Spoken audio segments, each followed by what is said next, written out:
What is going on, guys? Today we're going to be talking about the New Balance 880 V15s, which, if you weren't familiar, is New Balance's everyday non-plated daily trainer. So let's get right into it. To preface this video, I also wanted to say that my first run reviews are typically when I just get a new shoe in hand and then I do a little bit of a run just so I can give you guys my first impressions. Now, by no means is this a full comprehensive review. A lot of my opinions change once I put more miles on the shoe, but just wanted to put that disclaimer out there just in case you're new here. So now with that out the way, let's talk about the outsole performance from my little 3 mile run in the 880 V15s. So as you can see, the outsole looks like a New Balance outsole. Honestly, a lot of these models are starting to look the same to me, and I don't know if that's a knock against New Balance, but I do think that they can do a better job at differentiating the looks of a lot of their shoes. Now, when it comes to outsoles, it doesn't really matter to me if they use the same patterns for outsoles because you're not really looking at them much, but I'm more so talking about the silhouette in general overall.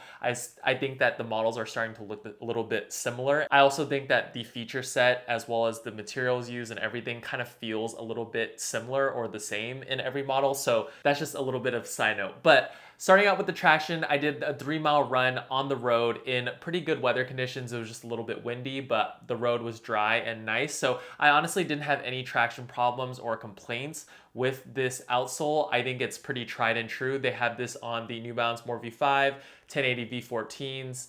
The Balos, I think, has kind of a similar, I guess, look of an outsole, but definitely doesn't have this type of rubber on the outsole. So I would say the More V5 1080 V14 is very similar to this outsole. I don't exactly know what rubber compound they use for the more durable parts of the outsole in the black versus, the white midsole. But I would say that so far, first impressions, I think that this outsole is going to grip the floor pretty well. I'm not a huge fan of the pattern. I think that this pattern, when you're doing, kind of quicker cuts or you're turning the corner a little bit faster, I feel like sometimes in the previous models that had this type of outsole, I felt not super confident, but it ended up working out totally fine. And I run in dry weather conditions on asphalt, so pretty ideal weather conditions. So I don't think that these are going to be any different from the past models like the More V5 or the 1080 V14. I think that this outsole is going to perform pretty well in good conditions, which I would hope so.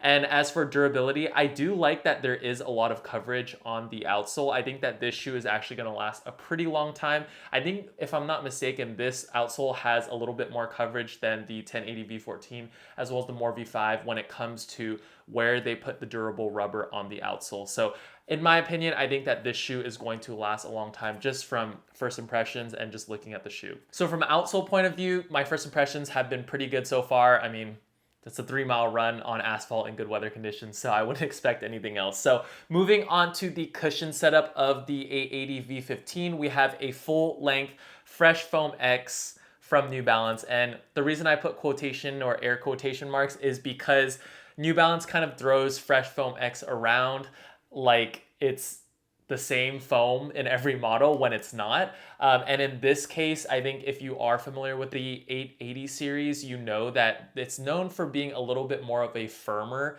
shoe than the 1080 as well as the More line or the More V5 line.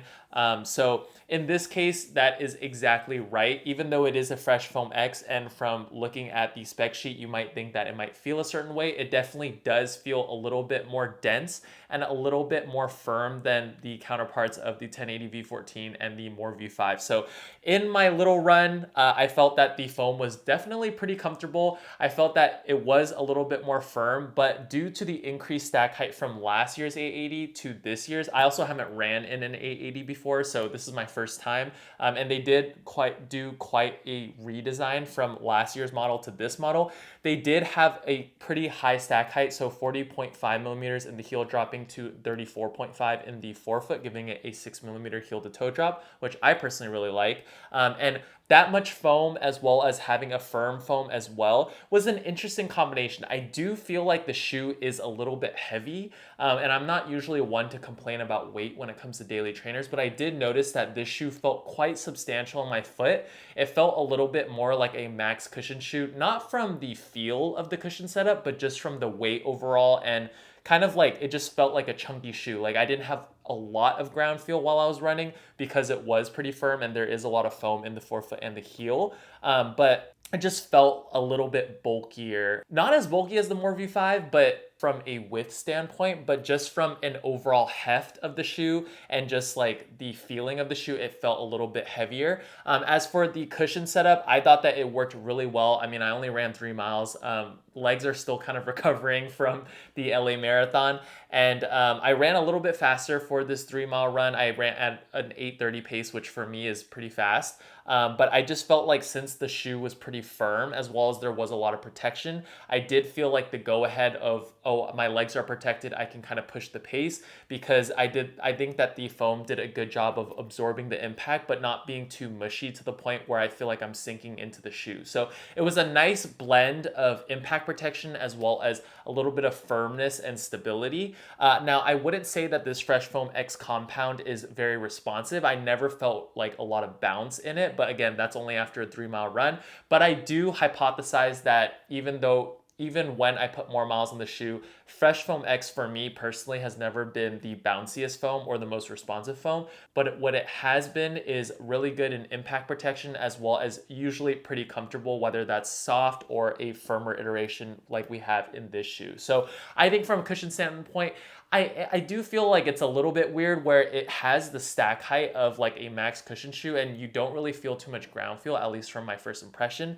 And it's not like a max cushion shoe because it is pretty firm and it is pretty stable. So it's kind of a weird combination. Not exactly sure how I feel about it yet, but so far, I mean, it's been pretty good. I just think that I don't know if a lot of people are going to enjoy this setup, but it is going to be a shoe I think that you can kind of put a lot of miles on from a cushion standpoint as well as an outsole standpoint, because I do think that these are going to be pretty durable. Now, moving on to the upper and the fit. First of all, the fit I thought was true to size. I think if you have the 1080 V14 or the More V5 or any of the more recent New Balance shoes, the Balos, I think that you can kind of feel that the forefoot is a little bit more snug, but the shoe overall runs true to size. So I personally have really been loving the lasts that New Balance has been using in these shoes. I think that they fit my wider than average foot perfectly. So I personally went true to size, but you are going to feel that it is a little bit more snug in the forefoot if you do have a wider foot like myself, or if you maybe have a regular foot, it might also feel a little bit more snug.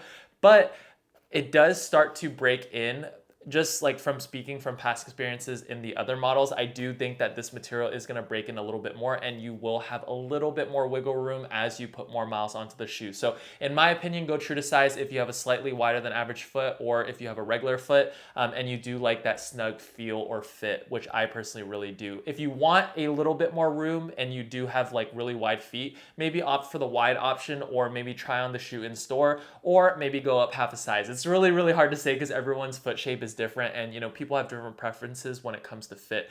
Now, the fit in the forefoot for me was perfect. Midfoot was also perfect. And once I did the runner's loop, the heel lockdown was A1. I think New Balance has been killing it. I think honestly, they probably have the best last for my foot personally, and I think that they just have their sizing very consistent, which I think a lot of brands can kind of take notes from. I think New Balances and Nikes fit my foot perfectly, at least from the recent models that they've been releasing. So I've really enjoyed the fit on the New Balance 880 V15s. As for the upper materials, I think they're okay.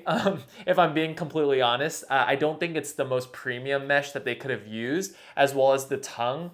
Tongue is kind of a weird material. I don't exactly know how to describe it, but it's nothing to really complain about. It's just like, since I have so many shoes and I do review a lot of shoes, I get really nitpicky on certain things. But if you really look at it from a holistic point of view, it doesn't really make a difference when they're on your feet. You don't really feel it that much, or a lot of the things I guess that I talk about. But the materials are fine. I think that they're really basic. If anything, they don't really have a whole lot of ventilation. I think that this mesh upper and the materials just used are very similar to the 1080 as well as the More line.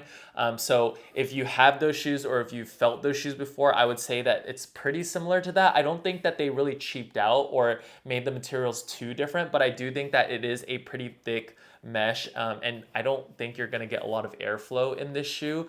So if ventilation is a big deal to you, then maybe skip on this shoe. But if you liked the other uppers from the New Balance's lineup, then I think that you are going to like this shoe when it comes to the materials of the upper. But If anything, I mean, nothing mind blowing. Yeah, I don't think that the upper is kind of the deciding factor on whether or not you should purchase the shoe. I think it's a pretty minimal basic upper that does its job, not super breathable, but it really locks in and supports your foot, at least from a first impression standpoint. So that's going to pretty much wrap up my first run review on the 880 V15s. My prediction for this shoe is that it's going to be a pretty solid daily trainer. I don't think it's going to be like my favorite daily trainer. As of right now, I honestly think that the Saucony Ride 18s have been my personal favorite non-plated daily trainer. I think it's honestly surpassed the Pegasus 41. I just have so much fun running in the Ride 18s.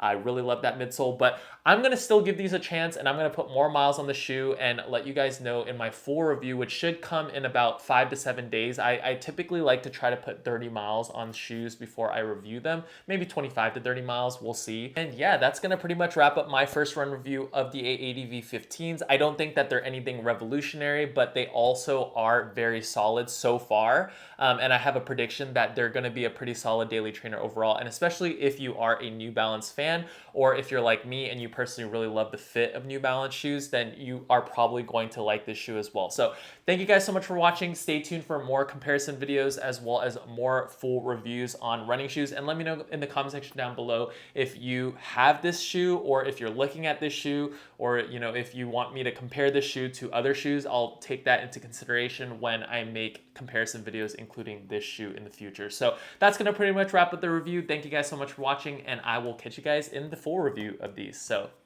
peace.